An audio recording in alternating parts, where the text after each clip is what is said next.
Okay, let's dive right into this. Welcome to today's Explainer, where we are unpacking a really massive shift at the very top of India's military command.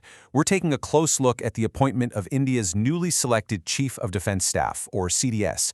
Now, if you follow defense strategy at all, you already know this role is literally the pinnacle of the Indian Armed Forces. But the story of who was just chosen for this role, and honestly, more importantly, why they were chosen, tells us basically everything we need to know about the future of India's military strategy.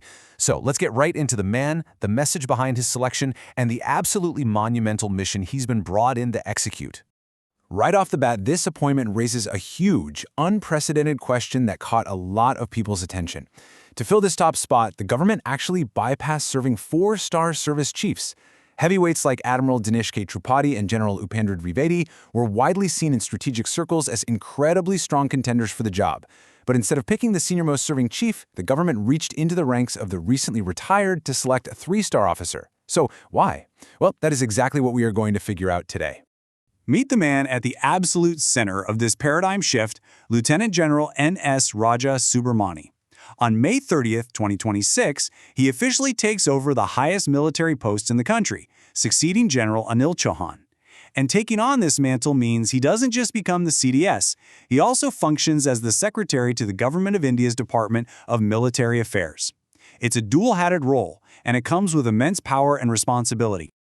Part 1. The Soldier's Scholar's Journey. To truly understand why the government bypassed the traditional hierarchy for him, we have to look at his deep, sustained military commitment. Commissioned into the 8th Battalion of the Garhwal Rifles way back in December 1985, Gen Subramani spent over 37 years in uniform. He steadily climbed the ranks until he retired as the Vice Chief of Army Staff in July 2025.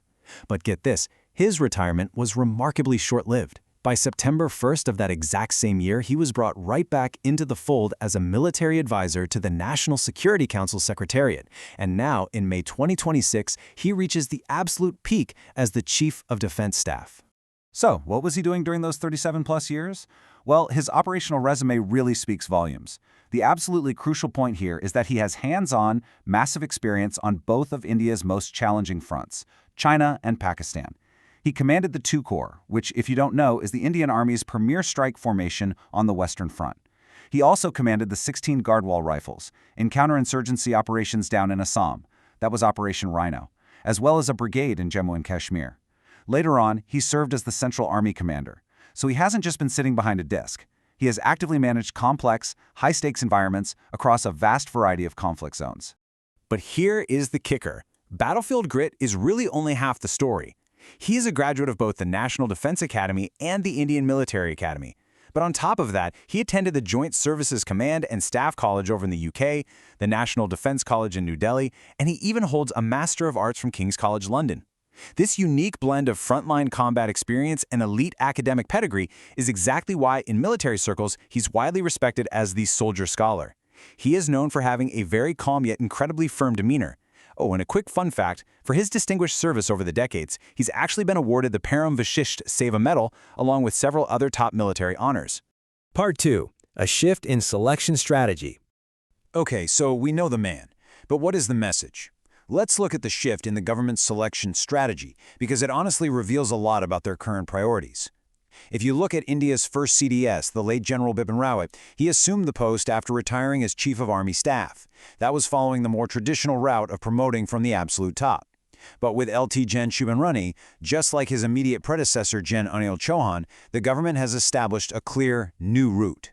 The position is clearly no longer automatically linked to being the senior-most serving chief, and it's not restricted to a strict rotation among the branches either. What you should take away from this is that the government is loudly signaling that operational know-how and the ability to execute complex reforms now completely outweigh strict rank or service seniority. Merit and mission capability? Those are the new primary metrics. And to fully grasp that reform capability, we really have to break down what he was doing right before this appointment. He was the military advisor to the NSCS. Now, let's just cut through the jargon for a second. The National Security Council Secretariat, which is headed by NSA Ajit Doval, is the executive arm that coordinates national security policy across different government ministries. As the military advisor, LT Gen Subramanian wasn't just observing things, he was the principal link between the armed forces and the absolute highest levels of national security planning. He was assessing operational readiness and force capability at a macroscopic policy-shaping level. Now, if you're paying close attention, you might have noticed a trend. India's first 3 CDS appointments, Rawat, Chauhan, and now Subramani, have all come from the Army. You might be thinking, why not the Navy or the Air Force yet? Well, the strategic consensus right now is that India's most pressing and immediate threats are land-based, specifically along the borders with Pakistan and China. Because of that, Army leadership has been the immediate focus. However, sources do indicate that once the new military structures are fully in place, the CDS post is eventually intended to become rotational among the 3 services. Part 3. The Mission, Theater Commands. Which brings us to the absolute most important part of this explainer. What is LT Gen Subramani actually hired to do?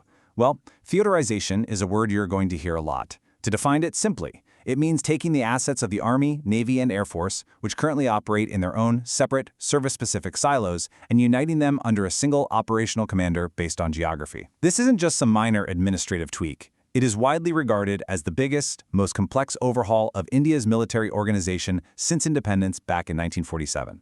Think about it on a map. This fundamentally changes how India defends itself. The proposed structures consolidate the military into 3 main theaters. First, you have a northern theater, which is entirely focused on the China front. Second, a western theater oriented towards Pakistan. And third, a maritime theater responsible for securing the vast Indian Ocean region. So instead of the Army, Navy, and Air Force each having their own separate regional commands, everything in these geographic zones will function as one unified fist. And the groundwork for this has been grueling. Just days before Subramani's appointment was announced, the outgoing CDS, General Anil Chauhan, confirmed this milestone. He stated 3 sets of recommendations on reorganizing the armed forces under integrated theater commands have been submitted. What this means for our new CDS is that the grueling planning phase, all that endless drafting of blueprints, it's effectively complete. The baton is literally being passed right at the finish line of the planning stage. And to further prove that this planning is actually turning into reality, a new Joint Operations Center, which is designed to instantly enhance integration among the 3 services, is set to become operational by the end of May. Talk about perfect timing, right? The basic foundation of jointness is being laid down in concrete right as LT Gen Subramani walks into the office. Part 4. Executing the future. So, the plans are drawn, the initial centers are opening. Let's focus on what executing the future actually requires from the new CDS. The crucial point here is that his job is no longer just theoretical. Here is his immediate roadmap. Step 1. Inherit that massive planning blueprint from Gen Chauhan. Step 2, and honestly, this is the really tough part. He has to resolve deep-seated inter-service differences. For years, the Army, Navy, and Air Force have debated over who gets command, how operational control works, and how budgets and resources are allocated. You know, it's just human nature to protect your own turf. He's going to have to use that calm, firm demeanor of his to forge consensus. And finally, step 3.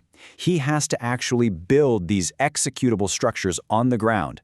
He has to turn years of paper planning into a physical, breathing military reality. Which leaves us with this absolutely massive question. Will this soldier scholar finally push India's military beyond its historic service-specific silos? LT Gen NS Raja Subramani definitely has the battlefield experience, the academic intellect, and the direct policy background from the National Security Council. But transforming a massive, deeply traditional military institution into a fully integrated modern joint warfighting machine, that is the ultimate test of leadership. It's a fascinating strategic pivot for India, and exactly how he executes this will shape the security dynamics of the entire region for decades to come. Thank you so much for joining me on this explainer, and I highly encourage you to keep a very close eye on how these theater commands unfold in the coming months.